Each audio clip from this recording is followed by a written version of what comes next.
everybody. I'm the Vacuuminator. I'm Buster. And this week in Toku, we're going to talk about the King-Ohger press conference, why I hate all of you, and whatever the hell that Outsiders episode was. Yeah. But before all that, Buster, what are you doing? Being bored and trying to write. I'm starting. That creative block is starting to unlock, but it's still taking some time. The third eye is like it's peaking. It's peaking. It's peaking a little bit. It's getting that. Yeah, I have that the first ideas. bit of sunlight at the beginning of the day. Yeah, I just need to talk to some people and be like, "Is this a good idea? Is this a good idea?" You know, I need validation. And they're gonna be like, "Nah, all of them are shit. Go back to the drawing board." Okay. So nobody's fine. Yeah. You have good ideas. I just need to be more confident in myself sometimes. You know. Mm-hmm. Anyway, how are you, Mr. Cuminator? I heard you're not having the best of days. I'm not having the best of weeks so far, if I'm being totally honest. Woke up late Sunday, had a bunch of family bullshit take up all the time I had planned to put into some special projects, and then I had to rush to get ready for No Prize.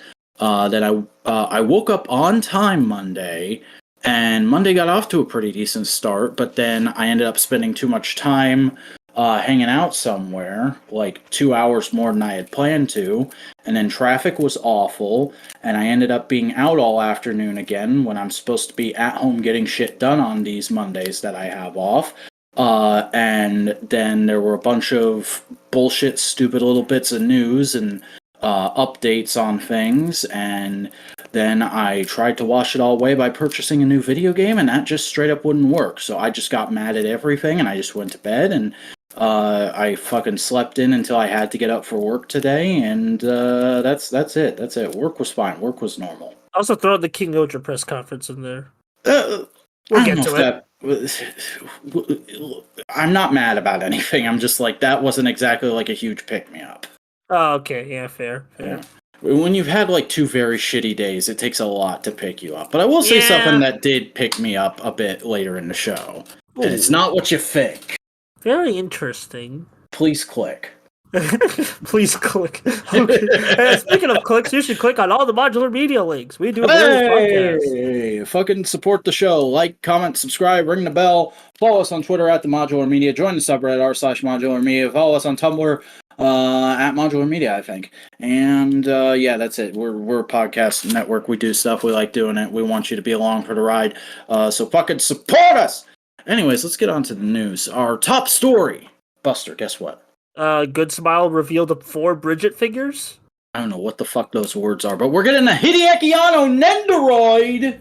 Yeah. Because Hideaki Anno was in an anime that was an adaptation of a manga his wife made about her weird life. Yeah. And I guess, like, hey, why not? Anno's making projects. He's making some big moves. Why not? Is that baby Anno or his son? I can't tell. That's his wife. That's the way she depicted herself in her own manga. That's adorable. Mm-hmm. I love that. I've never actually watched the anime or read the manga, but I know it exists. I know a bit about it. I know a few like moments that's like, yeah, that's a real thing that happened.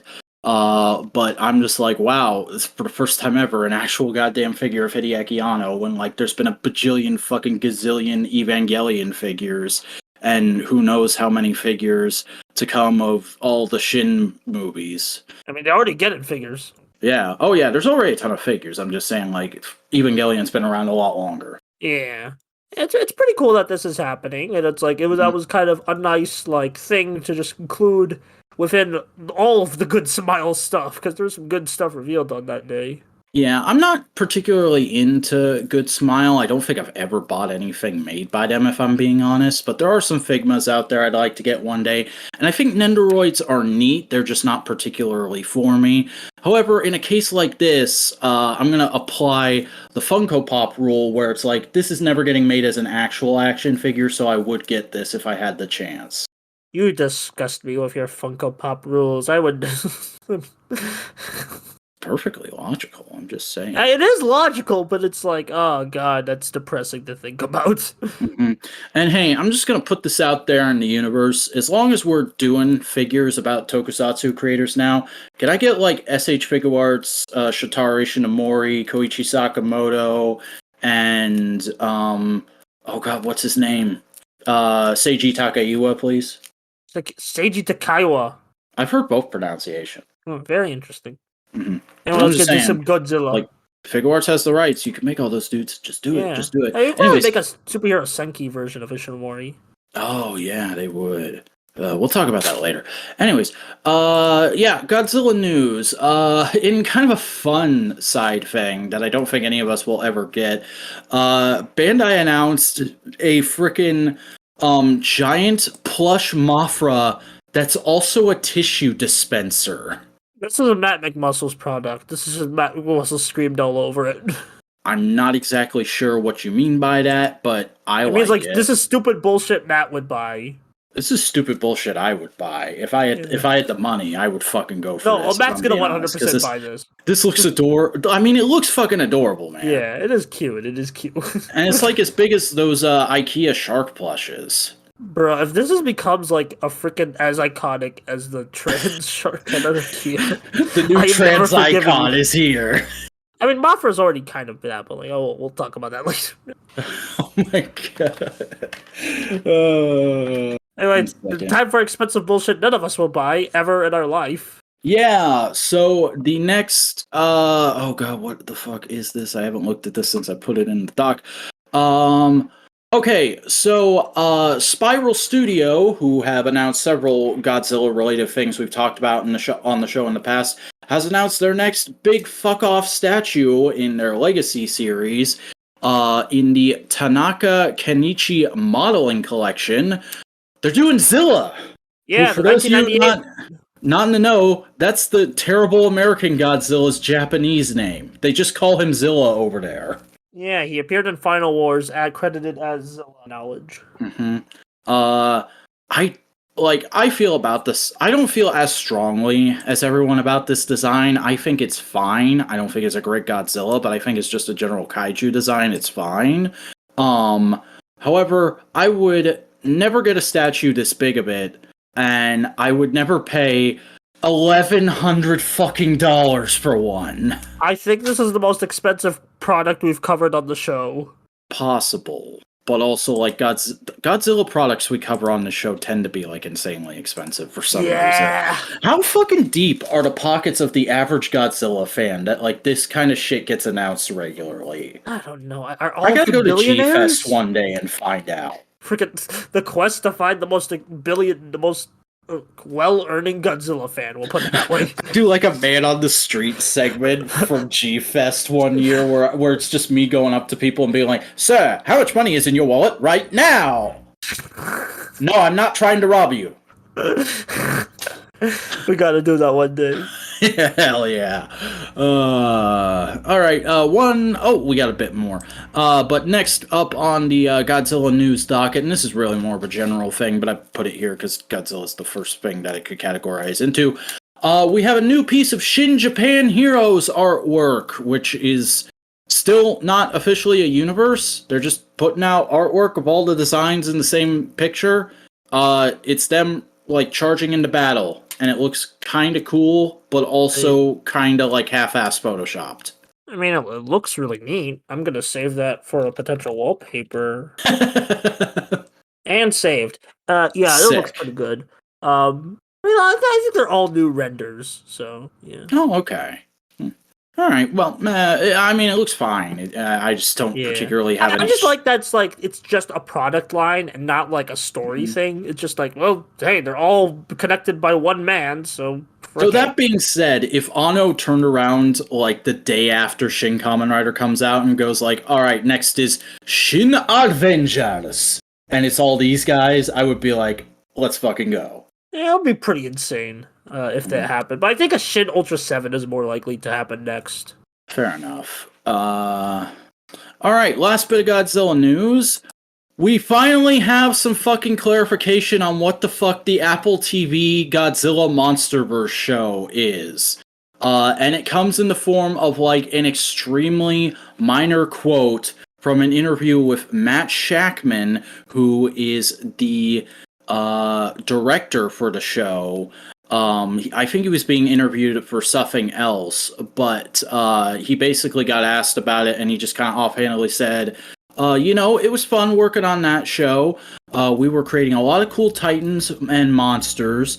some new, some old, so it's fun. I'm excited, which is the most blasé Hollywood way of putting, like, yes, I did this thing. It will be good, I think.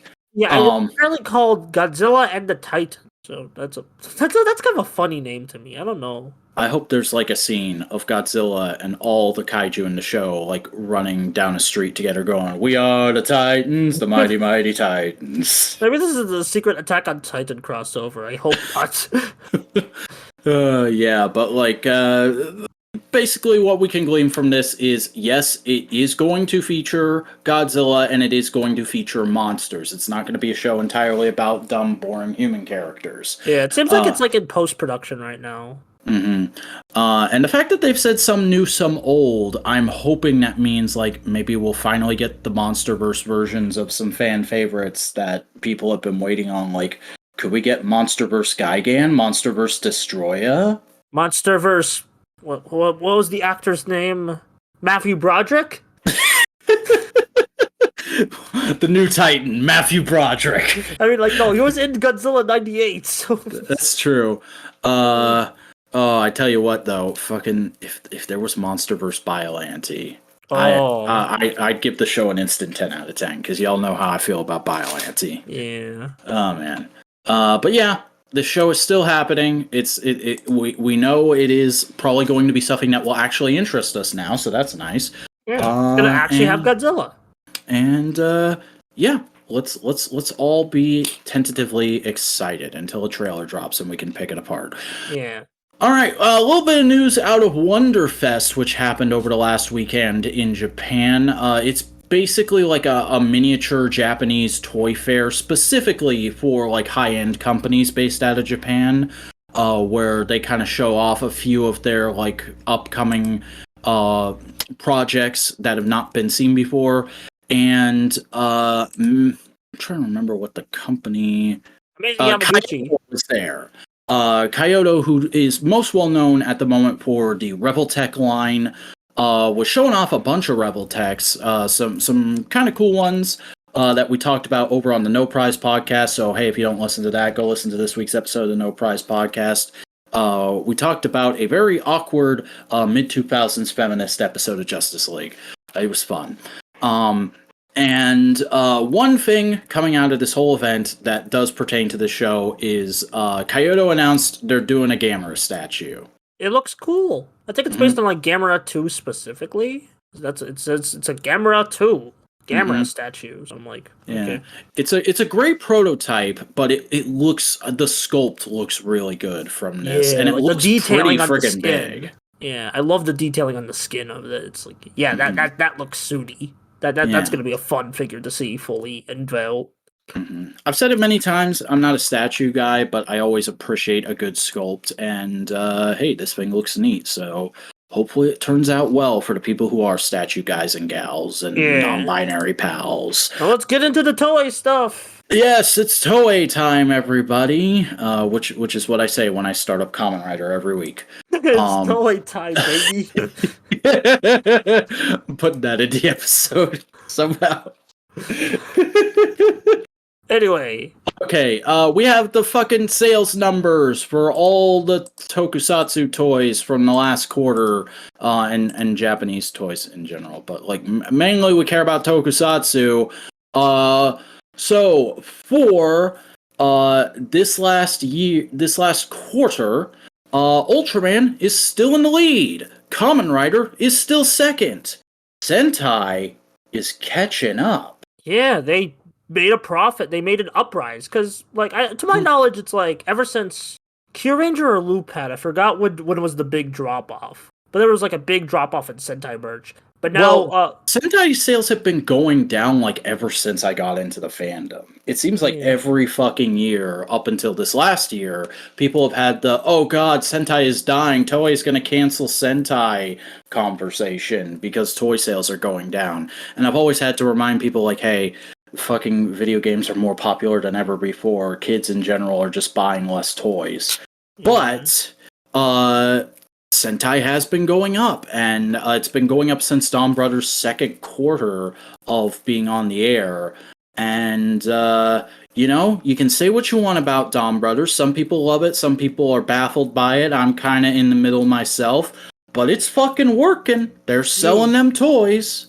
Yeah, I just think like the Don Brothers toy line from like the chain heroes they have is just very fun to have. Like, and it also has the element of legacy because it still has like the gears, and you could just go and like buy some clearance Sentai gears and still get them to work with your Avataro changer. Remember? So it's like there's. I mean, like you can't discount Don Oni Taijin. Oh yeah, like, I was just about to get there. I don't love that toy. I don't think it was as good as they hyped it up to be, but it was still a pretty big leap forward for Sentai Mecha toys in general, and so I think that drove a lot of sales for people. Oh yeah, it's like I love Don Oni Tajin from what I own, so yeah, it was like I love that toy, and I'm glad it exists and it's stuff. Kind of a bit baffled, but like not baffled, just a bit tossed in the sauce. But yeah, I'm just very happy Don Brothers is a success, and I hope King-Ohger will continue it. Yeah. However, before we move on, we do have something kind of sad to talk about, as I hope that my mic didn't pick up that burp.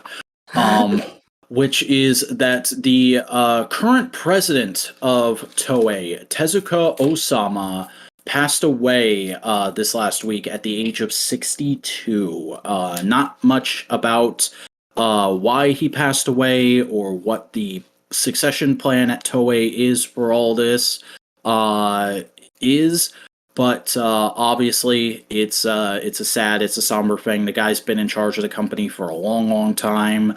He's been with the company for a long time. He only got in charge in 2020. Oh, okay.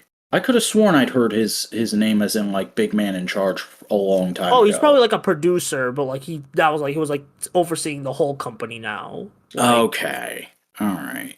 I suck at keeping up at like big, not creative executive names. I was saying on No Prize the other night, like I constantly forget who the CEO of Hasbro is because he doesn't have a lot of creative control. He just says, like, yeah, I'll let you have money to do that so I can make more money. Which is probably what this guy did, but still, he's a human person. He probably had a family and friends, and I'm sure his co-workers and employees liked and respected him. I've not heard anything bad about him. I've not heard much about him in general, as I just said.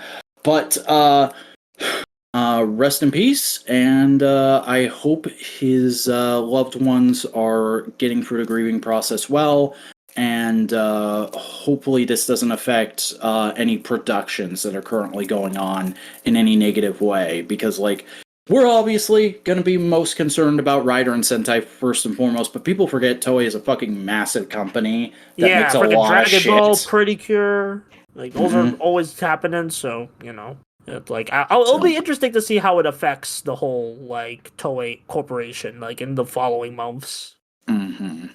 If at all, this might be the one and only time we bring this up. We might not even find out who the new CEO is until like a year from now when he shows up on a press conference or something. Yeah, and just be like, "Sup, bitches." Anyway, let's talk about some good news. Yeah, let's talk about some spoilers for this week's episode of Kamen Rider. But hey, we're going to talk about it later in the show anyway. So in this week's episode, they unveiled a new type of rider system, the DX Laser Rays Riser, which is a new gun type changer that functions on the same kind of card system that the Vision Driver did. And seems to be a driver that is going to be shared amongst the sponsors. Yeah, because it seems like all the big wigs are gonna have the card system. Well, like all the participants will stick with the basic belts we've been using since episode 1. Yeah, because in this week's episode they show Geats' sponsor transform with it, and they hint at the Yamato's sponsor lady. I can't believe it's not Azu transforming with it. But in this solicitation for the toy, there's 2 more cars. So we got 2 more sponsors who could transform. Yeah, people sponsor is and someone else. Yeah. I was like, people are like, there was a rumor that Keiwa's sponsor was going to become a CGI Ranger, not Ranger Rider. So that's probably where that's going to come in. Possible. Yeah. Maybe now that Donburs is over, they're gonna get the mocap guys over on the Geats set. Yeah, he's probably got the green card, and if I'm gonna be perfectly honest, my money is on the yellow card being Naga's dad.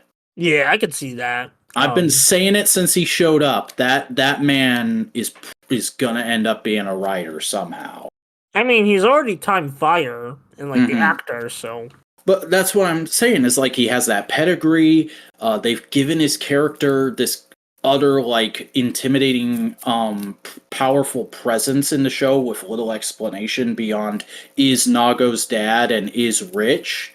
So I'm like, he's got to become a writer at some point. That seems like the kind of way to go with something like this in a multi-writer show. Yeah, and finally, this belt, I was worried when this got rumored it was going to be Premium Bandai. It's not Premium Bandai. It's just, you could buy it at retail. That's good. That's fucking sick, actually. Yeah, that's sad. It's kind of sad that that's where we are right now, but what you going to do?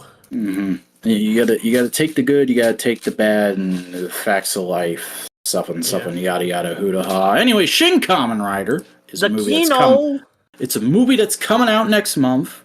We have the fucking release date now, along with a brand new shiny trailer. We had the release date rumored. It was confirmed with the release of this trailer. Yeah, I thought the movie was gonna get delayed. Yeah, but no, it's coming out in Japan at least on March 18th. And this trailer looks pretty fucking sick, I'm not gonna lie. It's very similar to the first one. There's some reused shots from the first one, actually. And it has, I think, very similar music, and there's no dialogue again. But the new stuff we get looks pretty fucking spiff, if I do say myself. Because there's a fucking there's a fucking shot of one of the riders with a monster hand. There's a bunch of shots that show them recreating the climactic fight from episode 1 on the same location. They're going hard. And just all kinds of cool shit in here. The one thing that does kind of worry me is there's a quick little shot where you see one of the bikes transforming with CGI. And it doesn't look great. I'm crossing my fingers that it's just like not quite finished yet, and they just put it in there because they needed a shot of that in the trailer. I haven't watched it because I kind of want to go into it as blind as possible. I've seen like screen caps of the rider kick and the monster hand, but those look great. So I'm very excited for this. I've been watching the original series in anticipation for this film, and I hope to see a release of it in America and other places in like April, or because I don't think it's gonna happen. If it's gonna happen in March, it's gonna be like late March. Because, we don't have any kind of like Fathom tends to announce their shit a month or so in advance, and we don't have any information from Fathom. And I would think this would be another Fathom event situation. Yeah. However, that being said, I said this on Twitter, and I'm gonna say this again here because I'm committed to it. Toei, if you don't fucking get this in American theaters before you get a Japanese Blu-ray out and people are able to do fan subs, I will fly to Japan and kick your entire ass. Yeah, he'll do it. Well, listen to the white boy. I got money. You don't believe me? I'll buy your products. I must have some money. Let's talk about the toys you'll be able to buy after you see the film. Yes, toys. The things that make me happy. Yeah. There's gear. Kamen Rider. Yeah.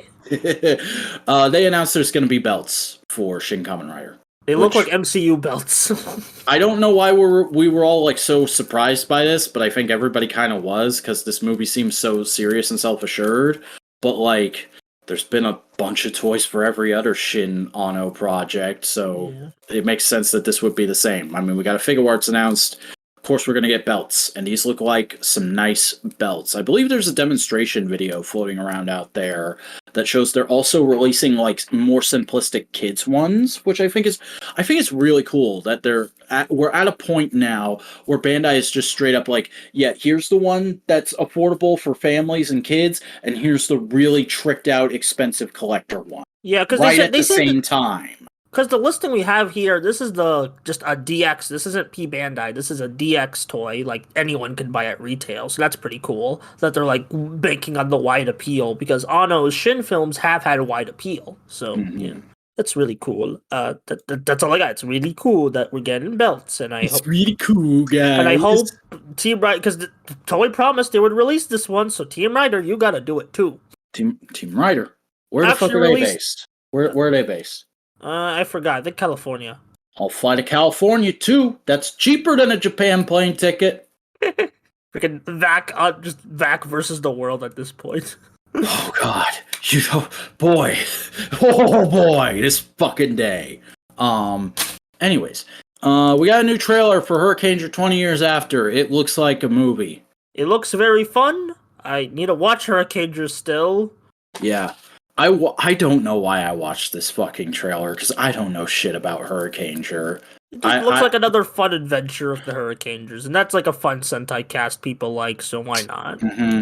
Like, the most I could glean for this is like, okay, they are going back to the fucking Warring States period again, and they're gonna meet their ancestors, because that plot hasn't been done in Toku enough yet. Yeah. It kind of feels a bit like strange that this is the second reunion movie they're doing. I mean, at least we're getting like a cool new suit out of it, but also it's like, you know. Alright, now for fucking Jesus Christ. There's gonna be a third Yodonna special, everybody. Hooray, my favorite character. It's a Valentine's Day special, everybody. And it's coming out a literal month after Valentine's Day. I mean, at least they actually got a Kira Major in it. Two Kira Majors. Yeah, they got yellow and blue. They're in the special. Oh, okay. I just watched this, and it literally looks like they shot this in an afternoon on two different locations. That's all Toei Tokusatsu specials. I'm just like, another Yodonna special. All of them. Some of them look like they have a bit of production budget. This one, though, this looks like the cheapest one yet. This one looks like it was shot on a literal shoestring budget. Like fucking American, I'm buying replacement strings for my shoes at Walmart budget. To be fair, there is no like fighting so far in this teaser, so it's just probably just gonna be like, hey, character interactions. You like those, right, fellas? I like. Well, I'm not gonna watch it. I like Kira Major, but I'm not gonna watch it. In fact, I'm gonna give a hot take right now. Kira Major, kinda overhyped. Whoa, boy! You haven't seen Kira Major. You can't judge that. I'm trying to back you up here. I'm trying to. You're backing. Oh, backing up. Okay. Anyway, you could back me up by getting me money to buy this toy. Yeah, because back to good news. The Memorial Edition Znekaiger Gear Dalinger has been announced, which I think we were all kind of low-key expecting. However, it did take a minute to get announced, and it looks pretty good, because it has about everything you'd expect. It's about 25% bigger to be the size of the actual prop. It has full functionality with all the gears instead of just being able to read the ones for Kaiser. And it has a new Kai Flint gear based off of that stage show. I think Dawn Brothers vs. Znekaiger, we're going to see that form fully in action. Please, God, I hope so much. I need this toy. I didn't get the regular. I often will skip out on like Sixth Ranger and secondary rider stuff because it usually doesn't have as much functionality as the main changer, and that was the case here. But this Memorial Edition, like, giving it all that stuff and making it bigger and fucking throwing in Kai Flint, oh man, I want this so bad. And I also think that like this kind of solidifies an opinion I've long had forming, which is adult fans, stop buying DX toys. We don't need to do that.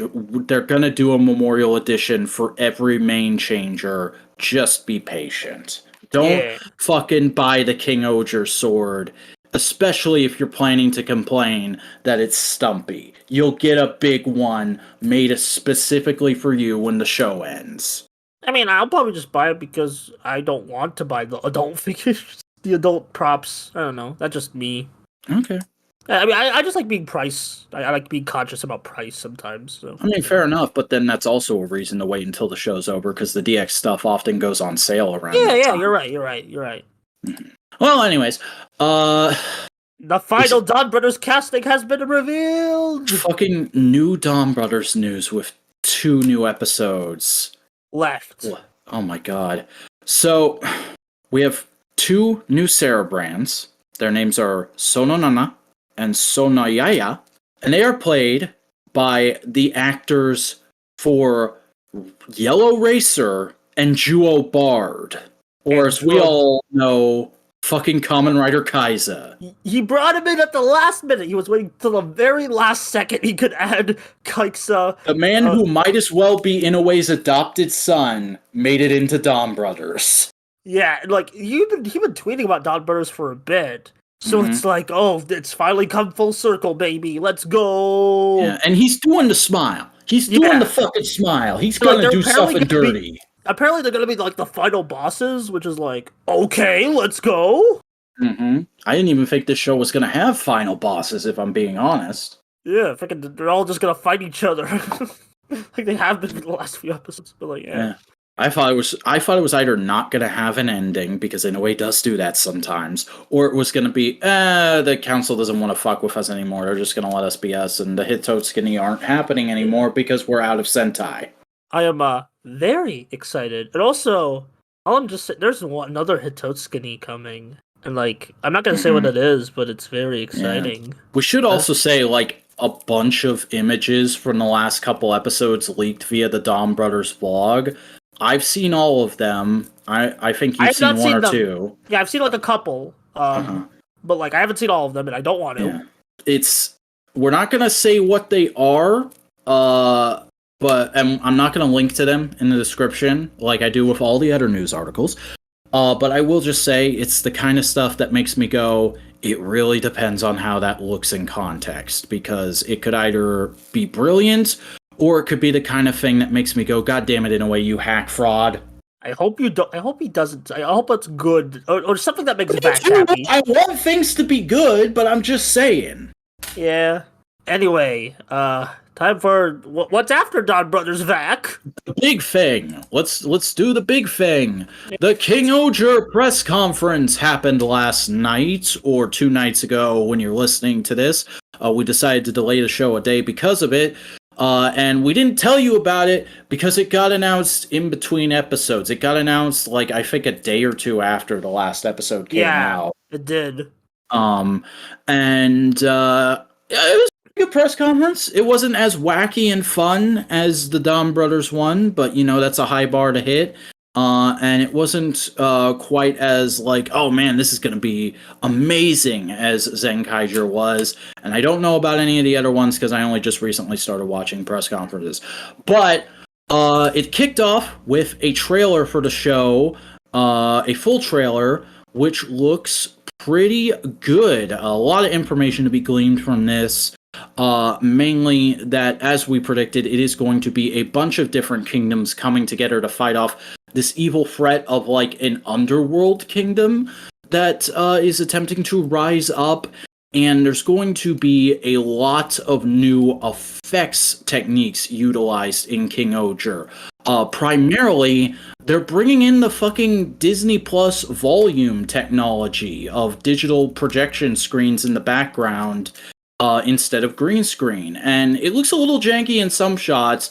But for the most part, I think it looks way better than I would expect Toei to handle it.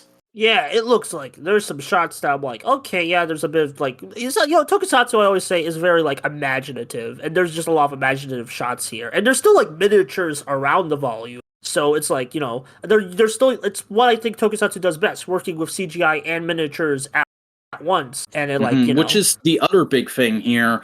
Miniature sets during mecha fights are back, baby. We're not doing CGI ones again, and or like just fighting in forests. And like the Dawn Brothers ones weren't terrible, but I'm still like, I'm so fucking relieved and happy to see real miniatures again. That one shot where the monster is smashing that big like kingdom wall looks so hype. Yeah, this like Kazuya Kamurocho knows his way around some action scenes, so yeah, we know at least this show's gonna deliver some very beautiful fights. And one other effects thing to note is the cockpit is very different this time around. It's still a like green screen set, or I guess digital projection background set this time around, but instead of it being like a little control console that the Red Ranger has, it's a big, like, fucking Pacific Rim-esque armature that attaches to him. Very interesting. I'm interested to see how he reacts to it in the episode. Yeah, I like the look of it, but that's pretty much all the general stuff from this trailer. Let's go ahead and start getting into some of the characters. So first off is King-Ohger, or the Red Ranger, for those of you who aren't Nihongo Jozo. His name is Gira. He is an orphan, and he was named the King of Evil as a child, but he wants to become a real king. He's not actually royalty, but he's trying to earn that title in this show. Yeah, this is like the trailer, like we got subs for the trailer a while, like in the morning or something. Oh, nobody showed those to me, damn it. Yeah, but like the ending narration says this is a story of 4 kings saving the world and the kid who, like, the king to be the would-be king. Yeah, the would-be king, and that's very I love that they're freaking, like, this is basically a rebel. Like, that's so cool, because I love protagonists who, like, are, like, trapped by evil roots, but they have to break free because they want to legitimately do good. And that's good shit. Very excited to see what he'll do in the show. He looks like he's gonna keep some of the, like, the show-offy flair Don Momotaro had. So that's good that we're getting more show-offy protagonists. So those are my favorite kinds in Toku. If you can't tell, by Kabuto being my second favorite writer season. And he's going to be portrayed by Tasi Sekai, who is 24 years old. And that's a overarching thing with this whole cast is they're all like mid-20s to early 30s, which really threw me in a very fun way. Sentai and Writer have been casting ultra young in the last few years. So to see like such a, not like older cast, but like closer to my age cast was really exciting. Yeah, and it's just, they're going to be a bit more experienced, so it's like less like growing pains, hopefully. Yeah. Also, if we do get a crossover with Dawn Brothers, it's just going to be hilarious how like young all their senpais are by comparison. Yeah, except for Kijino, but yeah. Oh man. But then we have King-Ohger, or the Blue Ranger. His name is Yama. He's described as a president, not a king. And he is a character that is very juxtaposed because he's the president of a technology-based country, but he grew up in the slums and speaks a lot of slang. And I've seen a lot of people theorizing, Boingo was actually talking about this, because we watched a good chunk of this press conference together in Buster's Discord server last night, and Boingo was there. And Boingo was theorizing that this guy is meant to be kind of a play on how influencers are like the modern royalty, because this guy's got a lot of like fashion forward techno wear, and he's got a big kind of pretty boy vibe about him. Yeah, and like, influencers can swear, and they kind of mentioned some slang, so yeah. He's gonna open every scene with "Don't fuck with me." TV Neon would.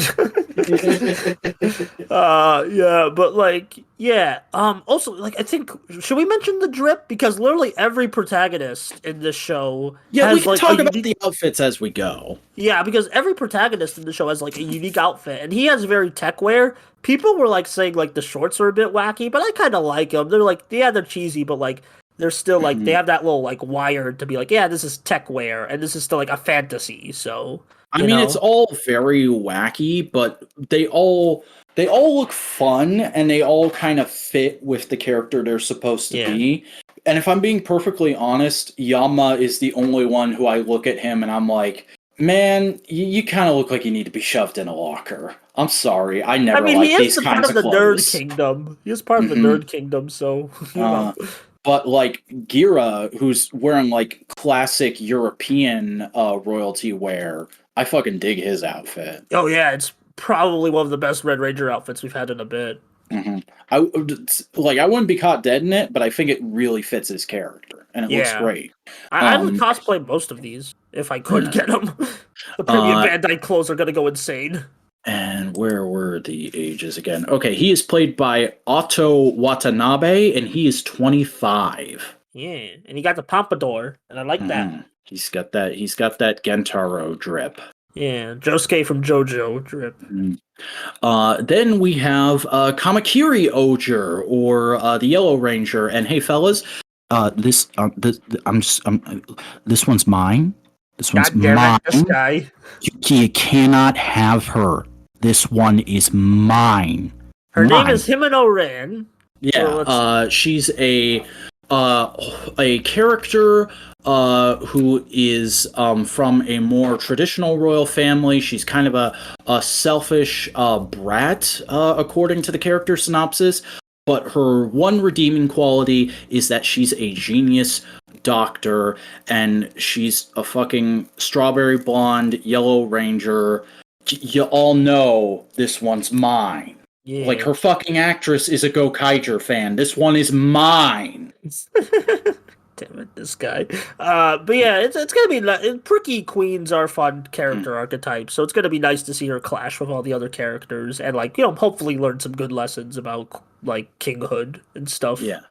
And before y'all hit me up in the comments, she's played by Yuzuki Hirakawa, and she's 21. She's legal. Don't. All right, let's talk about my favorite. Yeah, let's talk. Fucking everyone's favorite. I was so relieved. And I don't have the. Okay, here it is. So Papillon Oger, or the Purple Ranger. I don't have the character name in front of me. Rita Kanisuka. Okay, and this character has been a huge fucking talking point for everybody because there's no pronouns in the bio, and machine translations have been giving male pronouns, but it's a female actress.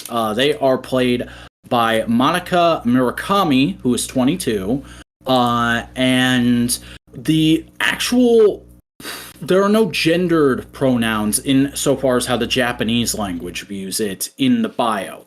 But in the pronouns they use in the Japanese bio is Osama, which literally just means Your Majesty, or the pronouns are literally king. Great. So that is typically ascribed to male members of monarchy. So it could be that this is a case of a female actress playing a male character. It could be a non-binary character, but what I think is the most likely thing, if I'm being honest, because I've seen this theory parodied around and it sounds pretty sound to me, is that this is going to be a case which is pretty classic in royal myth, pretty classic trope, I should say, of somebody, a female character pretending to be male in order to keep this position of power that they need to accomplish something. I mean, I don't really care right now because I just think they look I really like, they have the best drip to me. This is just and the character archetype so far is really speaking to me. Just like a monarch, a few words. Like like one of the translations calls them a conservative, which is okay, but it's a very cult Sasuke Naruto type beat. Yeah, and I'm very excited. I mean, you got big goth vibes at the very least. It's a black outfit. It's this long hair. There's a huge fucking Nomura thing in the way of their face. Turtleneck. Feels feels like Cassandra Cain by way of Kingdom Hearts, Final Fantasy, that kind of stuff. Yeah, Nomura design basically. What if Cassandra Cain was created by Nomura? Yeah, and that really speaks to me as a fan of both. So yeah, I'm very excited for Rita. Whatever their gender ends up being, I don't care. I'm gonna stand because everything about them just I really like what I'm seeing. Neo. I mean, that's great. Just keep on your side of the yard, and I'll keep on my side. Let's talk about the one that's gonna babysit everything. Yeah, Kagesugi. No, there's no S in there. Kagarugi? Kagaraga. Kagaragi is what I'm getting from like another thread. I think we're reading different threads. He looks like a friendly and gentle soul. However, he's paranoid, deceitful, and a ruler who will do anything to save his ass or his nation. And he is being... Oh, I forgot to say, fucking Rita... Oh, no, I did say Rita's actor. But he is being portrayed by So Kaku, who is 32. We got another old guy ranger, or relatively old guy. Yeah. And he's also a native Taiwanese guy in a Japanese production, which is pretty cool to see. But I love this dude's vibe. Like of the guys, this is my favorite because he's got like those classic like Eastern royal kind of garb on, and he was like showing it off and going like, look at all the crazy shit they put on this during the press conference. He also said like he's tried out for Sentai a bunch of times before and never gotten it until now. That's new. He just generally, like, I like the idea of this character and the way they're portraying it through the look. I said when we had to get off call and I jumped over to Mockden's live stream of the press conference, I said in that chat, he just looks like he would be the world's best babysitter. Yeah, and it's like the like from the trailer, he's just giving off very like eccentric vibes, and I really like it. And I'm like, oh, he's gonna act super confident, but then he'll be like cowardly and shit. That's gonna be fun. Mm-hmm. Yeah. And I can't remember. Did I say he's the Black Ranger? Yeah. And I forget what the fucking name for the Japanese name. He's the B. He's B King Man. Let me freaking look at his name. Hachi-Ohger. He's Zabi. Yeah, Zabi. Literally, they didn't make a new suit. They just got out the Zabi suits. That would be insane. That would be the best thing, actually. They're like, yeah, Sentai toy sales are up, but we're still not going to up the production. So to save money this year, we just reused a bunch of Kabuto suits. They better do some like Kabuto Toei Tokusatsu fan club shit with them. That would be great. I think Tendo's actor is up to come back for stuff like that. Although we haven't seen him in a minute. We haven't seen him since Kabuto. What you gonna do? But then we have Ricules, who is the actual king of Shogadam, which is the kingdom that the Red Ranger professes to be from, and he's looking to be like a mentor type character. He gives off Rue Soldier vibes because apparently he's super old. He was around for 200 years ago when the last war against the villains was fought. I see. So he's probably just like the first Red that like freaking. I think the Red we have now is gonna like steal it from him and be like, eh. Yeah, ain't I a stinker kind of a thing. Yeah, which like I'm all for. Yeah. I don't have this guy's actor's name in front of me. I think he was like a big name who was too busy to come to the press conference or something like that. But I've never seen him before. He looks like a cool guy though. He looks like he could straight up be the Red Ranger's dad. They have very similar face structures. Yeah, good job on casting there. And then we have the villains, the Def Narak. Or that's what the main general for the beginning is. Def Narak the Eighth. He's the kind of leader of the sixth country, since the Bug Narak, which I guess is the name, are an underground nation. And people have been flipping out over this dude's suit design. I think it's good, but I don't think it's amazing. I like it a lot. It's good ass suit. Like I mean, yeah, the neck's a bit long, but I don't really care. Yeah, both villain suits look really good. I love how like the guy who has to make the monsters big has like legit plaid clothes, or just legit clothes over the suit. That's great. Like the material looks very like cloth, to put it like, I don't know how to describe it. Yeah, no, I get you. I'm just trying to find what the next thing is real quick. The theme song? Yeah, we can go on to that. I was trying to find the name of the singer, which I thought I had bookmarked, but oh well. They did give a little preview of the theme song. I like it, but it's very different than I expected it to be. Yeah, it's very like upbeat, wacky hijinks. Well, I was expecting kind of like a grandiose, not quite like Saber's theme, but like something very in that kind of like, oh yeah, this is about the grandeur of royalty riding into battle kind of thing. And this sounds a little more wacky than I would have expected. And like we're already seeing very big personalities from the trailer, so I'm like, I guess they're gonna play. Like Todd Brothers is like personalities first and foremost, fellas, and I'm all for it. Yeah, whatever sells.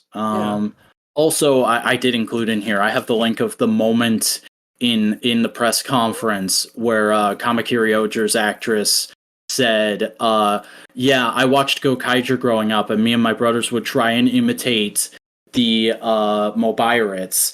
And then the host of the press conference, who was the actual voice of the Mobirates, goes, oh, that's me. And she's like, seriously? And then he just fucking did the voice. Yeah, that was a really cute moment. Definitely like a highlight. Also, we got everyone has butlers. The butlers. Oh yeah, that's a very small thing about the trailer. You don't really see them a whole lot, but yeah, they're not quite butlers. They're described as aides. Some of them are literally dressed like butlers, but they're meant to be like various different kinds of servants that royalty from around the world I would have. Like I'm willing to bet Blues is going to be like more of like a cameraman editor type guy. Yeah, he freaking looks like he just like would do a bunch of flips. I don't know. Mm-hmm. Also, they casted a bunch of residents, like all the kingdoms, like just freaking, and everyone got their own wear, which is pretty cool. Like they're really going into the costume design. I like the concept of having like specifically casted recurring extras that will be in every episode. Power Rangers has done that a couple times in recent years, and I feel like it always just makes the world feel more solid. Yeah, like just recurring characters, like that just show up. That just be like, hey, how you doing? I'm like, yeah, I'm doing fine. Yeah, I like those, and I hope they stick, because sometimes with Sentai, like a lot of the new concepts don't stick. So I'm like, I kind of hope these stick. Yeah, though hopping back to the 8s real quick, I do want to say I've seen a theory going around that all the extra mecha that don't have dedicated rangers, like the little butterfly or ladybugs and shit, that's the 8s.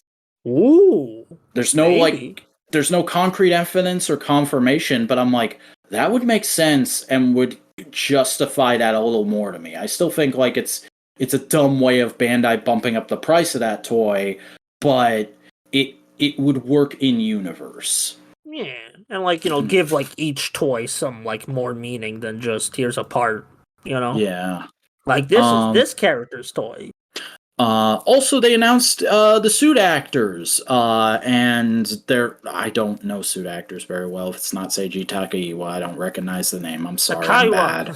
But I think the one thing that was kind of notable about this is somebody who has played a ranger in like every season for the last 5 years did not make it in there.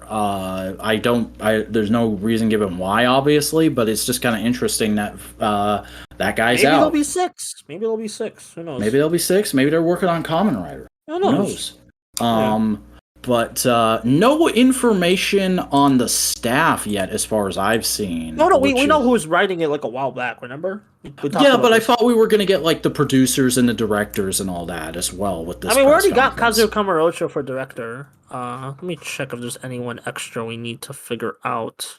I mean, we should also know the action director, who the producers are. Yeah, I think there was that. Okay, I'm looking at the staff. Action director is Jun Watanabe. Oh, that's a good boy. I like that boy. What did he do? Like, let me look this up. Yeah, I haven't.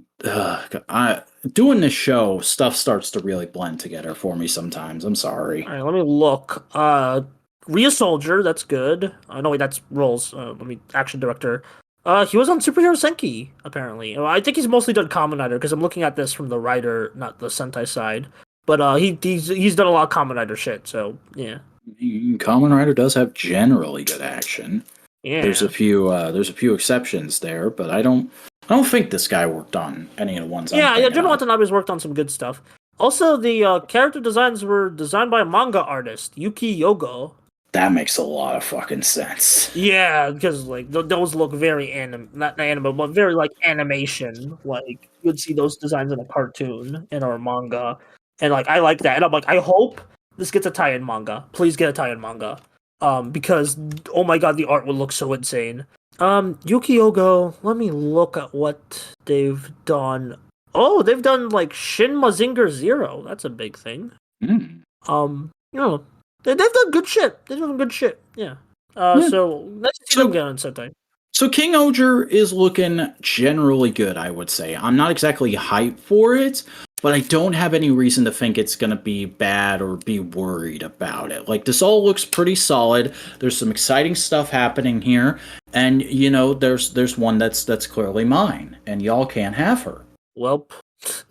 I mean, I'm really excited. I think this, like, I already said it, like, when we got the trademark, King is, like, one of my favorite themings in Toku. I love King stuff in Toku, so I'm like, yes. And, like, everything about this looks really promising.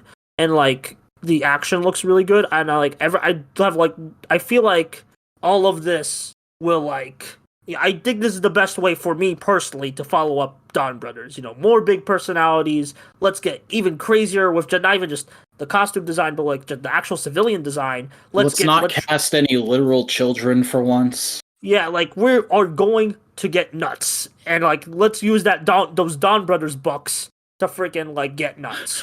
Those Dawn bucks. Yeah, Dawn bucks. I called it in like a server. But I'm very excited for not Dawn Brothers. King-Ohger. That was a year ago, man. Yeah, no. Fingers crossed for yet another year of superior Sentai. Yeah, this is really excited for this one. Mm-hmm. Well, now we have to go on to something that's not quite that exciting. It's actually a bit sad, but it got to be done. The news came out in the last couple of days, and it looks like I might have actually forgotten one of these, so let me go pull that up real quick while we're talking about... the general idea is a bunch of Hasbro layoffs are in full force, a bunch of people... Yeah, we talked a couple weeks ago about the fact that Hasbro was going to be doing a bunch of layoffs because of the impending economic downturn. And if you want the full scoop on that, go back and listen to that episode. The playlist is in the cards, everybody. Make sure you've listened to all of TWIT. Fucking support us and shit. Engage with the algorithm. But at the time, I speculated that it was probably going to be a lot of like underlings, a lot of low-level people we haven't actually heard from ever. And you know what? I'm willing to admit it. I was wrong, because in the last few days we have found out about several people related to the Power Rangers Lightning Collection who have been affected by the layoffs. First off is Corey, who is an in-house Hasbro sculptor that basically did like the first free waves and a bunch of random stuff after that of Lightning Collection. Like, he did the entire groundwork of that line before, after about a year and a half of being on it, being pulled over to G.I. Joe, where he kind of did the same thing. There's a lot more sculptors on G.I. Joe Classified series than just him, but he did a lot of work for that line as well, and has contributed a lot to Hasbro's recent success, I would say. And it really sucks to hear that they let him go, in my personal opinion, because he was an incredibly talented guy. He only popped up on live streams a couple of times, but he always seemed nice and generally okay on camera. And I hope he moves on to bigger and better things, honestly, because he does deserve it. I think people are maybe overreacting a little bit, though, because I saw a lot of people going like, Hasbro's out of their goddamn mind. I feel so sad for him. He's going to be out on his ass. And it's like, guys, he's a fucking adult. He can take care of himself. He's been in this industry a while. He's yes, getting a new job after getting fired from a job is a pain in the ass, but everybody goes through it. He's a talented guy with a huge portfolio. He's gonna be fine. It's just gonna take a minute for him to get back on his feet, as it would with anybody. But that's how I generally feel about that one. Then we got a couple days later the confirmation that Amanda had been laid off, who I don't think had ever popped up on a live stream. She was actually a more low-level person, but she'd done a lot of marketing work for the Lightning Collection, and had been a part of that team, and had only started at Hasbro, I think, late last year. She was a very new hire that I think they just decided, like, we we hired you at the last possible minute for when we were going to be hiring new people, and we got to trim the fat, so it just makes sense to get rid of you instead of a more long-standing person. At least that's what I would think their logic would be. But again, sucks to see someone lose their job.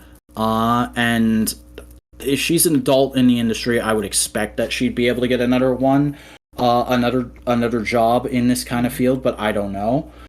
Because I don't know as much nearly 7 years of experience at Hasbro, so hopefully that will like get her a job. Mm-hmm.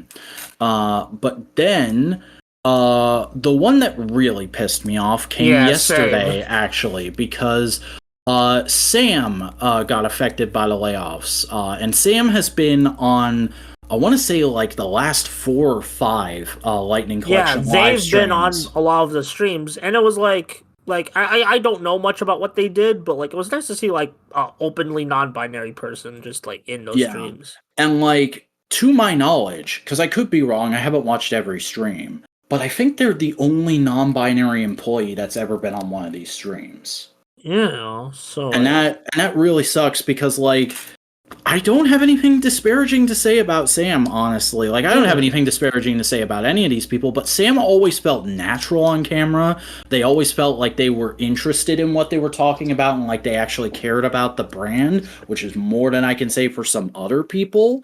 And they just seemed like they were generally trying to do a good job, and like they were a great bit of representation in the industry for people. And it sucks to see them go. I will reiterate, these are all grown-ass adults. They have all been in this industry for a while. They can get other jobs. I'm more than certain of that. But it sucks that they're getting affected by this wide-sweeping thing that I initially theorized wouldn't affect anyone we knew about. I figured all the high-level people who have appeared on streams would be fine, and I was wrong about that. And honestly, the fact that these are all the names we've heard of, at least all the names I've heard of. I haven't heard of anyone besides Corey, who's involved with Classified series, getting laid off. I haven't heard about any Marvel Legends people. I haven't heard about any Star Wars Black Series people. I haven't heard about any Transformers people. It has mainly been the Power Rangers team getting affected by this. And this may be a sign of Hasbro, like, actually noticing, like, hey, this line is not doing as good as it should be, and that's probably because of decisions these people have made, so we got to restructure here. I doubt, like... I was about to say, I think it's more likely just a wide sweeping thing of them going like, alright, we need to get rid of a lot of people, and we want to make it mostly people we brought on recently, and Power Rangers is not their newest brand, but it's still one of their newest brands. Yeah, so it's their new in-house brand. It makes sense that they would do this, but it sucks that it's happening. Yeah, it's just makes sense, because, again, it's a C tier to them. You know, it's not as big as G.I. Joe. I mean, like, a lot of these do affect the G.I. Joe, but it seems like there were, like, G.I. Joe people that went to Power Rangers, so... And vice versa. Like, I was talking about this while I was hanging out at my local toy store, Toy Federation, the other day with the owner. I really think it was a case of they bought Power Rangers and they had to throw together a Power Rangers team really quick of either new hires or people from other teams who were able to be brought on to this. And most of them didn't really know much about Power Rangers, so they had to piece together their knowledge until they got people who really knew about Power Rangers in.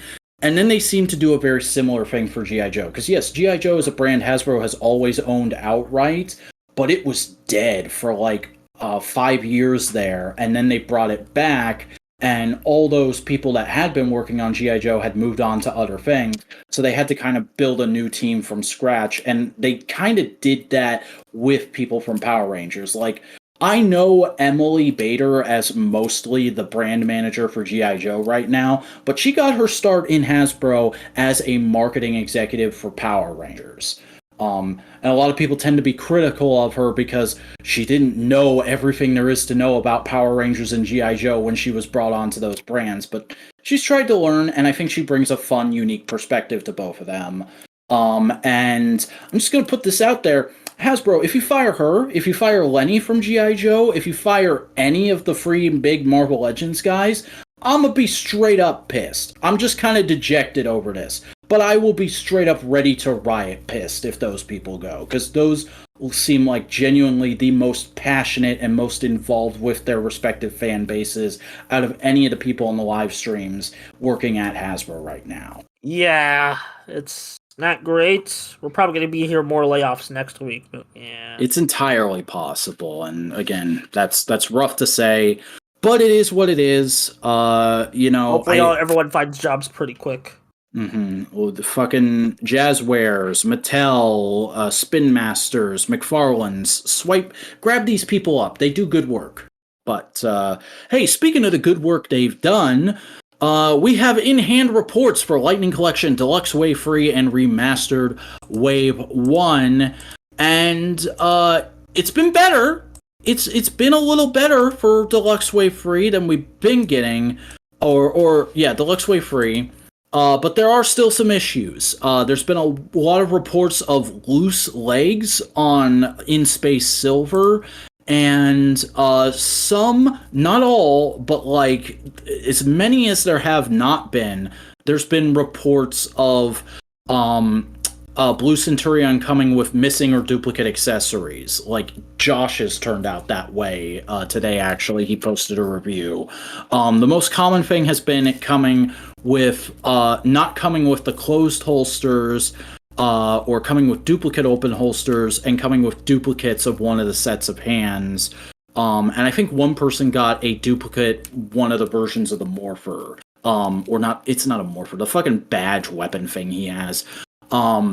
Which is pretty unfortunate. It's not as bad as it has been. It shows a little bit of improvement, but it still sucks that that's happening. That shouldn't be happening near as much as it has been with these figures.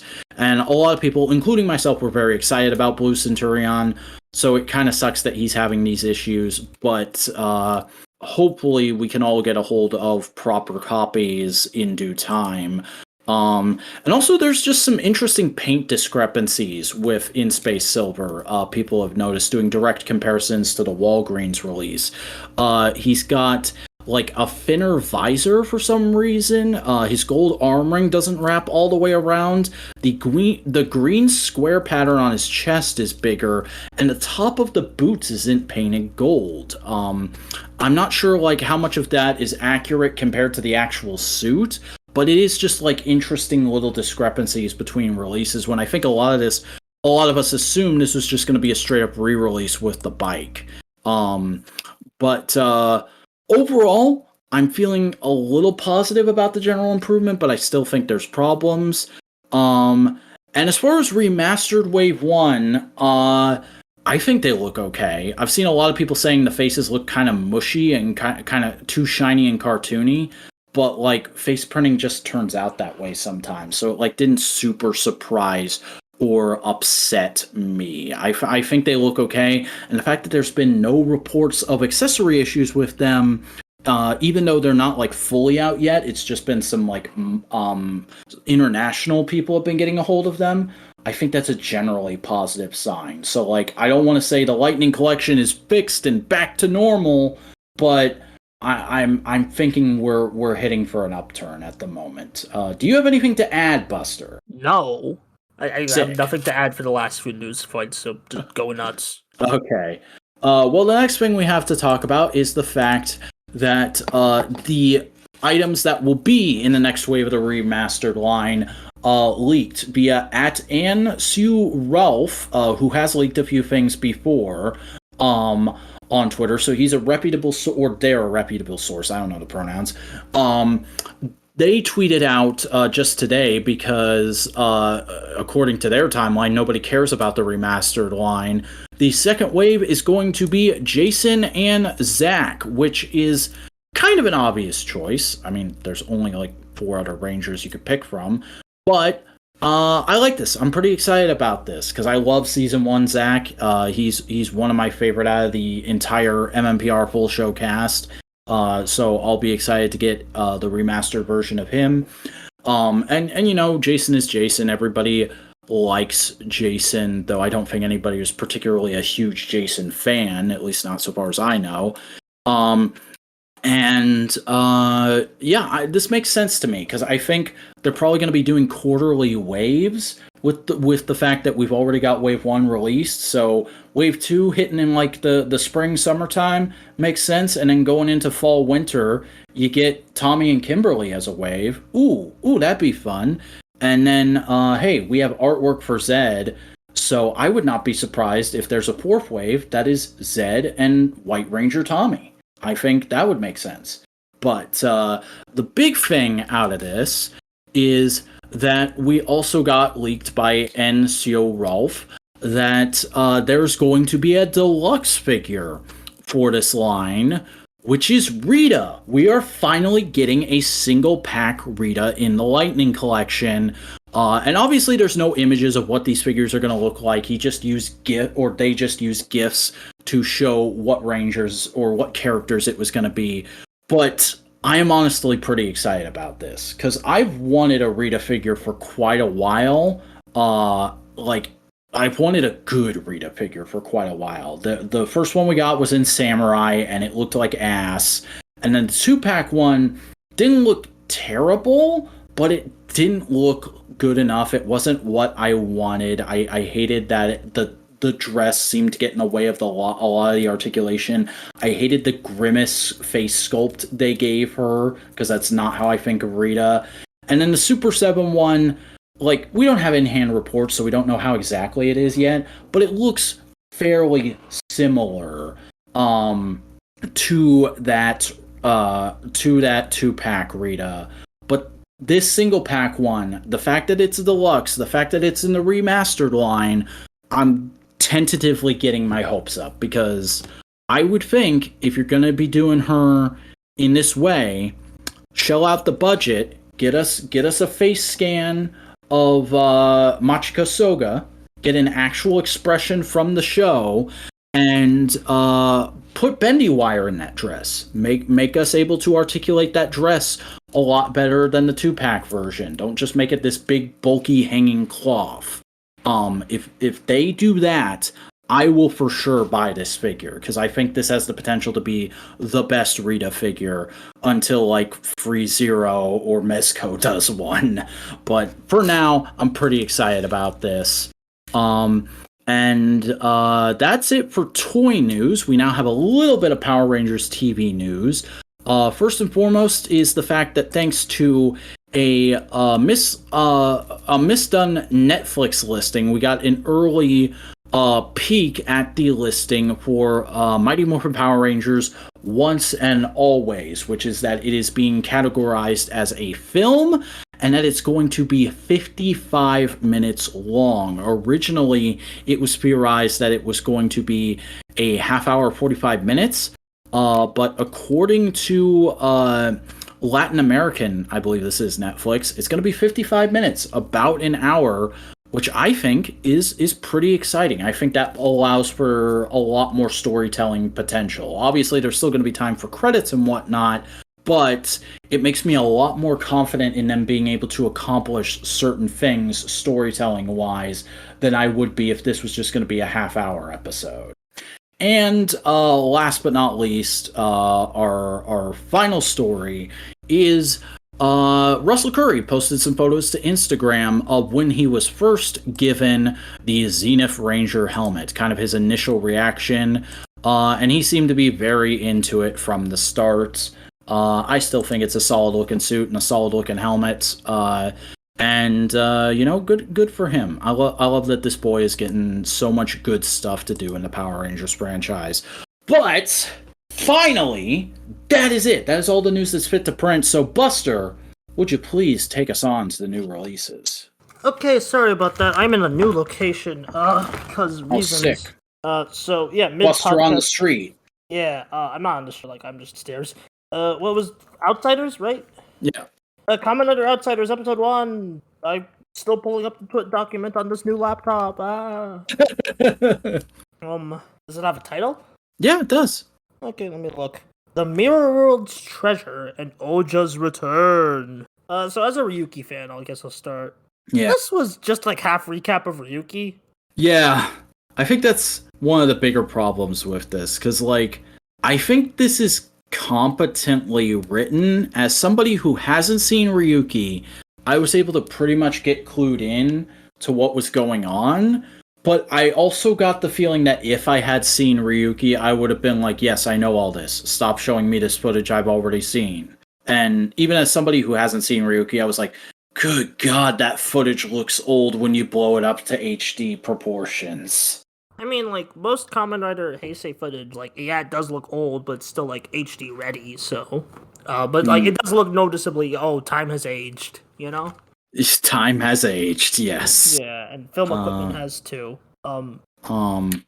And I like the story here. I feel like it's a decent little, like, what happens to Oja all these years later story of, like, he didn't really amount to anything. He was still kind of a shitbag, but he wasn't a murdering asshole.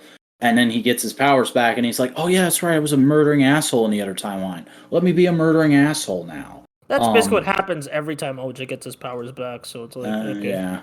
I mean, it was this was basically just, he just goes and fights in the Rider War. This time he gets to the survive mode. It's like, maybe he'll join the final fight against Zion. We'll see.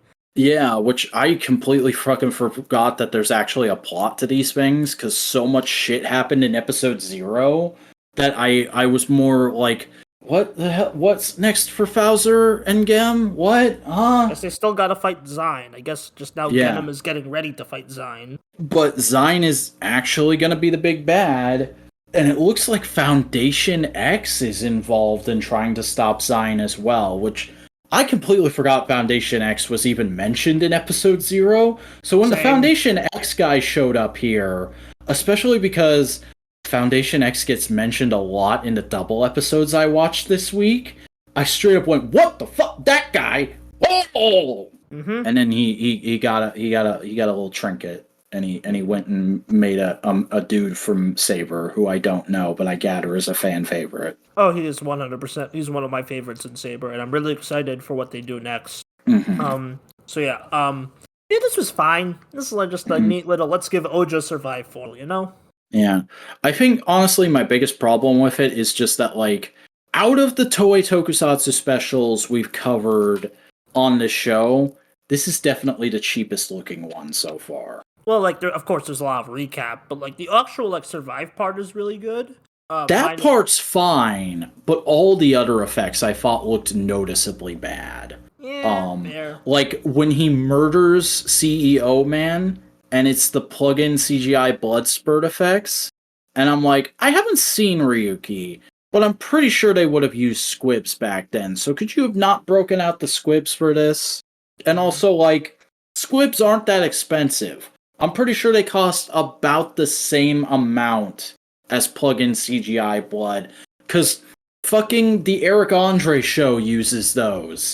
And that's like a shoestring budget Comedy Central show. Because they just didn't have them on hand. Yeah, and then there's a scene where, like, Oja and one of the other riders fall through a bunch of rubble, and like, a bunch of CGI rocks fall on them, and I'm like, and the CGI rocks straight up look like PS2 elements. They look noticeably bad, even for, like, Tokusatsu TV budget CGI standards. Yeah, it feels very rushed. And then, like, the next shot, there's a bunch of real rubble on the ground. And I'm like, could you have not put the suits on, like, some fucking Walmart clothing display dummies and tossed those down with all those rock props? It'd probably looked better. I don't know. Yeah, it's kind of like, okay, I guess this just exists to sell the Oja Survive merch. Mm-hmm. I mean, there is, like, free locations in this whole special as well. Which... I don't want to get too mad about that, because that's been a thing with a lot of these, is like noticeably they only have a few locations available. But this one, that on top of the effects not looking as good as they have looked, really bothered me. And like I was tempted to complain about like the noticeable beer gut on Oja's suit actor as well, but that's low hanging fruit. I'm not gonna go there. That happens sometimes, whatever. Yeah, and like that's all of Oja's suit actors, so. Oh, really? Yeah, that's been a thing in all modern material. Oja's a bit like bigger. Okay, I could have sworn he was a skinny man and stuff, and I've seen before, but maybe I'm just crazy. That was just in Ryuki. That was in Ryuki and Dragon Knight. Oh, so I'm probably thinking of like footage I saw in Dragon Knight then. Yeah, But yeah, this is as a Ricky fan, this is fine. I guess I don't know.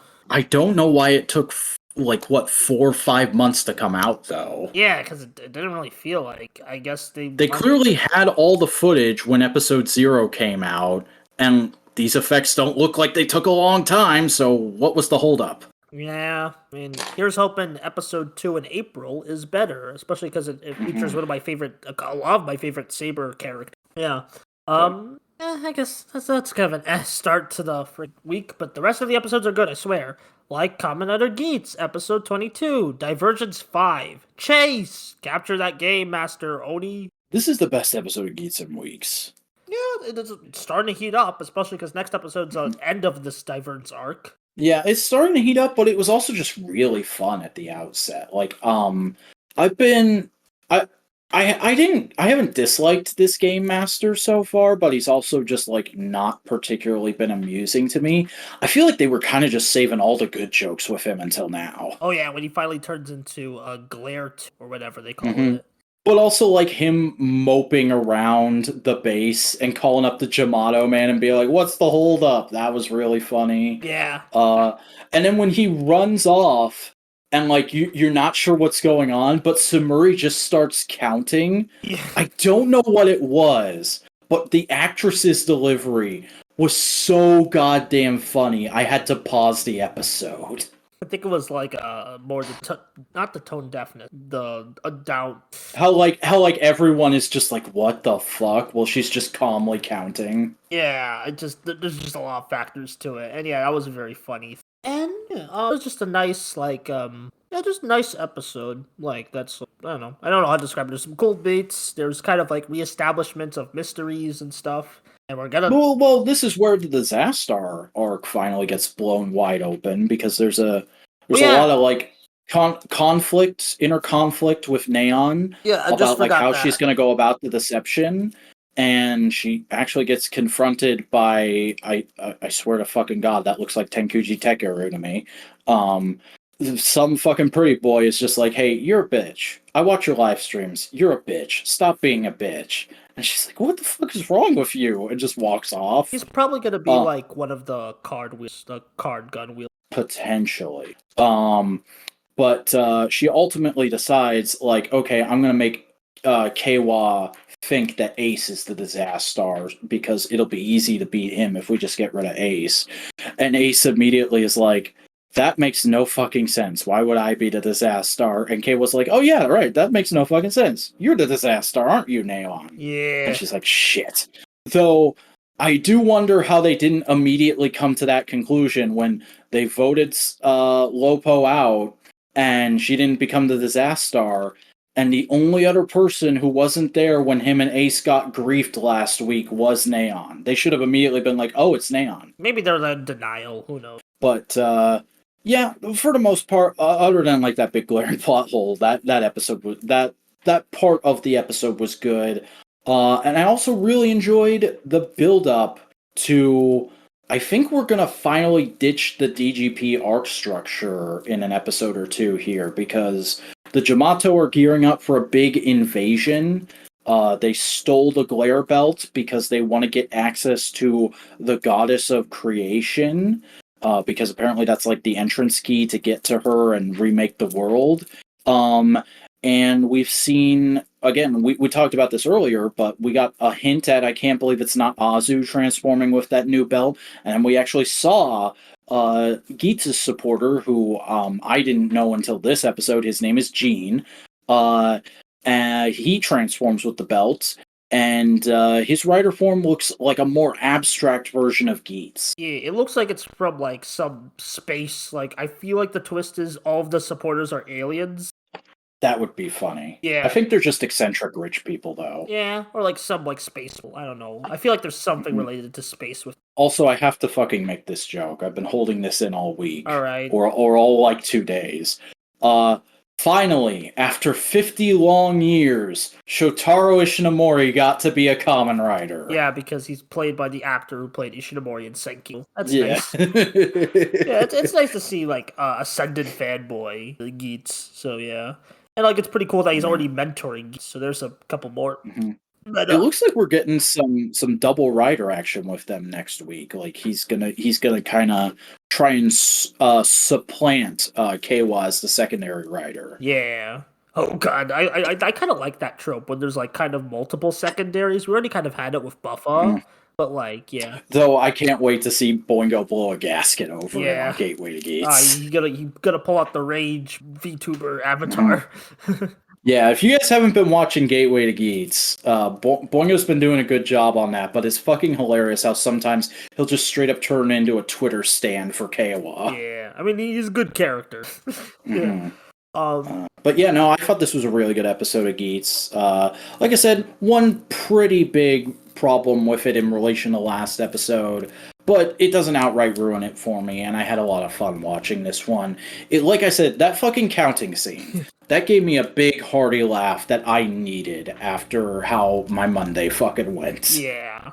Speaking of cheering fellas up, Avataro Sentai Dawn Brothers, episode 48, The 9 Dawn Bros. That's right, it was a Stealth Q Ranger sequel all along. You got pranked by the prank, but Vac, talk about this episode. Snacks. Okay. I thought this episode was pretty good. I didn't love it. It feels very odd as like not a beginning, like second part to the final arc, because it's a type of episode that I would expect to see like before we hit episode 10, because it's a big everybody's got to learn teamwork and these sets of characters have to learn to get along story.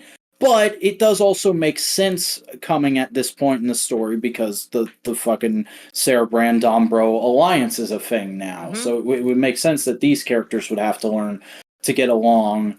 And I think it was executed rather well.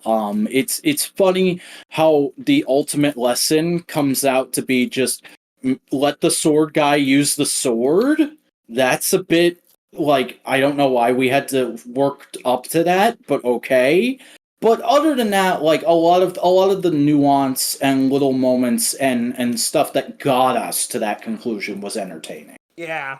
And even then, it was nice to see Sonoa using Taro's sword, more shipping fuel for them. Well, they straight up say right at the end, like, hey, there's one person that realized what you were doing, and it's your fucking boyfriend. Yeah, that's like, there's no heterosexual explanation for that scene.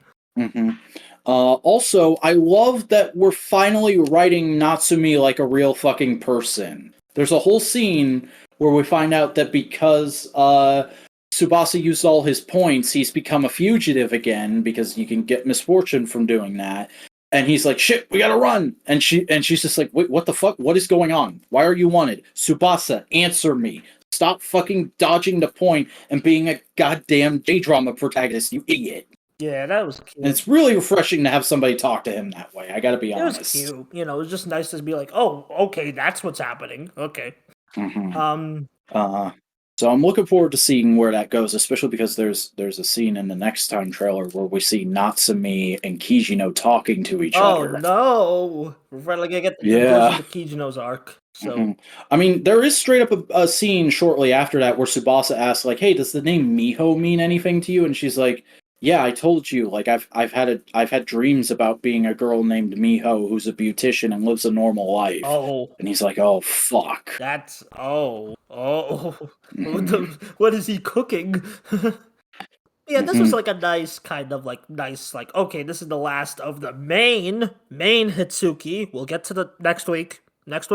Yeah, we got the big boys coming. Yeah, and the frickin' what they're pulling next week. Not even just with the Kusaka, but with the Hitsuki. That's very interesting.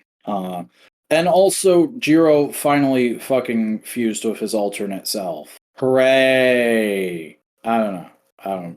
It was a moment. Anything else to say on this, Don Brothers? Really excited for the finale. I wonder what they're gonna pull. And this was just a nice, fun. Let's get everyone together before we break everyone's hearts. Potentially in the last episode. Yeah. Hopefully, whatever they pull isn't the rug. Oh yeah. Also, Jiro became whole. Got to mention that. Yeah, I said that while you were gone. I was waiting for you to get back to see if you had anything to say about that. Good stuff. I wonder because it seems like they're gonna conclude that with Taro and Sonoe later. So very interested about that. Maybe they'll actually be a poly. That would be fun.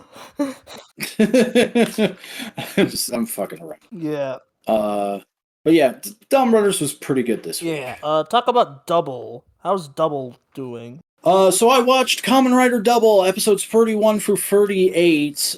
This is the big fucking putting the shit out on the table arc where we get the final form. We get a bunch of character advancement for Terry, and he gets his final form, and we get the big fucking reveal about who Philip is and all that. And they play Nobody's Perfect in very dramatic, emotional ways twice in this sequence of episodes. And I felt like it was justified. I liked a lot of what was going on here. Obviously, I fucking called it. Yes, Philip is another Sonozaki child. And him and Wakana are gonna have a big old tragic punch up at some point. Because she ends up, I'm guessing she got hypnotized by her dad, because he just kind of takes her away and goes like, I'm going to tell you about the family business now, and you're going to fucking work for me, and you're going to like it, you little shit. And then when she comes back, she's wearing all black, and she's just immediately like, hey, Raito, I'm going to fucking kill you. And that's a whole thing. Also, Weather got blowed up, and the other Sonozaki daughter got ousted. But Foundation X picked her up, and I don't know if that's gonna go anywhere. I don't know a lot of double spoilers from this point onward. Ooh, so it'll be very interesting. I don't know what's going on with that, but I liked that. I liked Foundation X showing up. From what I understand, this is like their first big appearance. Yeah, this is the first time they're in a Kamen Rider. Okay, and I've only heard like whispers and like cackling about Foundation X in the past, because I know they're like played up as a big thing, and then they don't really go anywhere.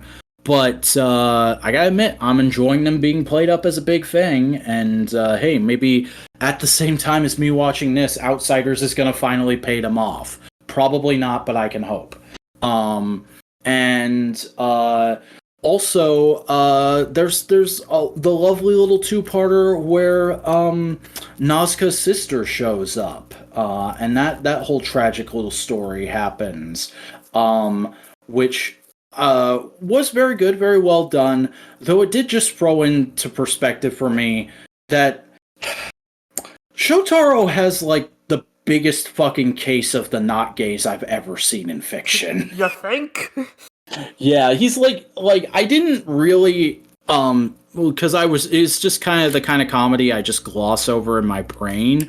But like this episode, because it's a full fucking episode of him going after the same girl who's an actual like fleshed out character, it really threw into perspective of like, oh, anytime there's a remotely good looking actress on the show, they're like, look, Shotaro has the hots for this lady. Him and Philip can't possibly be gay. Sure. Fellas, it's called bisexuality. It's also 2009 in Japan. Okay. Yeah, no, I just found that really funny. And also like this episode, they've been appearing more and more since the Begins Night movie, but they're like all over this series of episodes. The freaking Masquerade Dopants, the Mooks. Oh man, I love those suits. Yeah. I love them so fucking much. How are there not figure arts of those? We've got the Zek Troopers, we got the Ryo Troopers, we got the Combat Man. Double is a super popular show. Make fucking Masquerade Dopants. I guarantee you SH figure arts of those will sell like hotcakes. I mean, I'm surprised they didn't do it when Futo PI started. Mm-hmm. That should totally be a thing. I'd buy at least 2. But yeah, that's been pretty good. What else can I talk about? Oh yeah, Trial Form. I was expecting not to like it, because one of my first experiences with Kamen Rider was watching YouTube reviews of a bunch of the toys that were out at the time, which was like beginning of 4s. So I watched a lot of Double toy reviews and a lot of O's toys reviews. And I remember thinking that the trial memory looked really fucking dumb because it was just a big stoplight. And I still kind of agree with that, but the way they incorporate it into the story and the actual suit makes me not care. Because I really like Trial Form as a suit. I actually think it's a better suit for Ryu than his main form. Like I would buy a Figure Arts of Trial Form before I'd buy a Figure Arts of Axel. But yeah, and the whole story about like him finally becoming a big boy and like getting his shit together and not giving a crap what Shroud's plans are, just wanting to take out Weather and then actually getting to do that.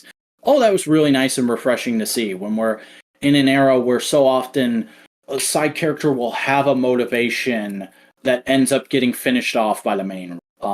Like that doesn't happen all the time, but it happens enough in recent shows that it did stick out to me that they didn't do that here. I was like, oh man, this was like back in the time when they just fucking let Beast stop the eclipse at the end of Wizard. I forgot that kind of stuff could happen. That's nice. The fucking way Weather blows up was really funny to me because it's the most obvious cutaway to an explosion I've seen in a minute. Yeah. It looks like we're gonna have a Goofy two-parter up next to kind of give everybody a breather before we head into the final arc, and they just started advertising A to Z, so things are definitely heating up, but I've still got a ways to go. And this last batch I've really enjoyed. Like I've been a bit the last couple weeks, but this was a really good set of episodes. Yeah, you're basically in the peak arc of Double. You're good. You're in it for the long haul. Mm-hmm. You wanna kind of gloss over the stuff you did this week? Okay, I'm gonna skip one of them, but I do want to talk about the Blu-rays. Now, I bought for my birthday. I bought the Kamen Rider Black Blu-ray and the Kamen Rider Ryuki Blu-ray. Now, this was interesting. Oh, you basically went shout discotheque. Who got the better shit? Yeah, so it's compare and contrast time.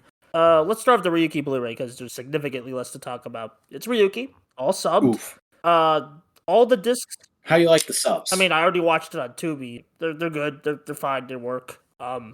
I mean, I don't really have like, unless they're like terrible subs, I don't got really any like nitpicks. It works. But like, man, like it kind of like I don't mind all the discs besides the movie having the same printing. That feels uniform. But like with a series of so many writers, it would have been nice. And also, outside of the cover, I think the packaging, the spine looks horrible. I think the spine on this thing looks like because the logo. Oof. The logo already looks pretty oofy, but the way they position it on the spine, it looks terrible. It's kind of covering up the main icon. And I don't know how to describe it. I don't have it with me right now, but I hate the spine on the Ryuki Blue. It's a fine set, but like, when we compare it to Discotheque's Black Blu-ray, oh, it's night and day. Like, I mean, it's still like, the actual contents of the Ryuki set are still fine. But on the Black Blu-ray, not only do you get the high-quality show with cool subs, you get bonus features. You get the reunion roundtable with the cast. You get a essay talking about the history and impact of Kamen Rider Black. You get freaking promos. You get commercials. You get recap specials. You get, like... And the show this is, like, the best looking a show a Kamen Rider look on, like, anything. Like, playing it on my PS5, it's like, whoa. This looks amazing. Like, yeah, it's 80s, but still it looks whoa, And yeah, I think the Black Blu-ray, it just has, every disc has unique printing, has unique art.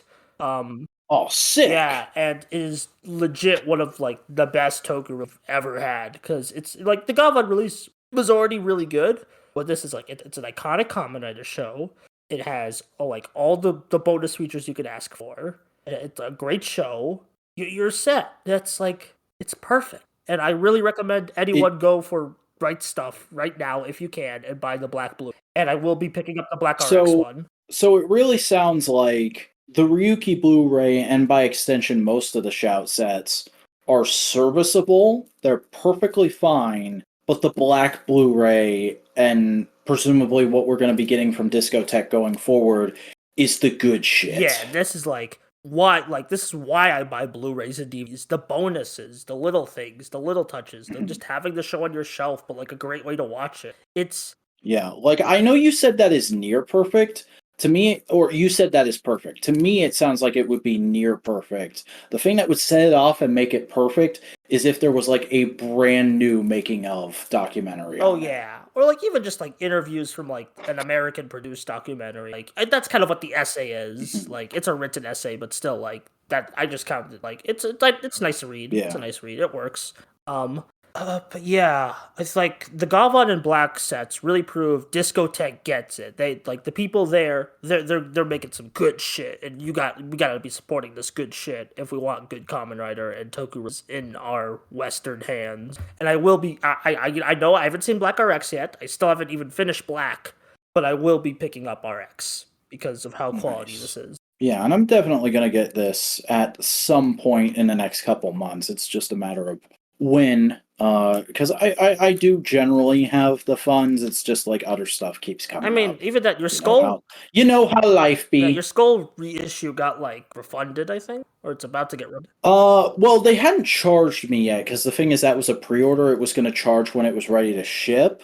But yeah, I forgot to say that. Like, I don't know if I even said that I did this on the show, but Entertainment Earth announced that they were getting a reissue of SH Figuarts Shinchoku Seiho Kamen Rider Skull, and I was like, yeah, this is the fucking time to get this figure, because I wanted the original Figuarts Skull since, like, right when I got into Kamen Rider. That was, like, the first figure I saw that I was like, I don't care what that character is, I love that suit design, I need that toy. And I just never actually got around to getting it because other stuff kept coming up and I would lose interest and then I'd regain interest, and you know how life is. But they announced that was coming, and I was like, I'm watching Double right now, and I know I said no pre-orders this year, but this is coming out this month. I have the money. Let's just fucking say we're doing this. And then a week and a half later, they send me an email saying, hey, Bandai sent us a message that they decided not to do the reissue after all, so we just went ahead and canceled your pre-order. Sorry. It's like, fucking thanks. Yeah, that sucks, especially because that's a very rare reissue. Yeah. Well, it's a rare toy in general, because I think it might have been P Bandai originally. It probably was. It's Skull's a movie writer, so it would make sense to make him a P Bandai guy. Yeah. But like, yeah, maybe use those Skull bucks for some Black Blu-ray action. Like, well, I already used them for something else, but next month, assuming everything goes to plan, I'll probably be getting the Black Blu-ray, and I'm probably going to end up just tracking down Skull or some other double toy I want by the time I finish the show. Yeah, because that would be good props for video. Though I don't generally do that stuff anymore with how I'm filming outside now. I mean, you had the Blu-rays making writer distribution. Oh, yeah. Yeah, because I might end up doing an update to that video next year if shit keeps going to fuck, but we'll see.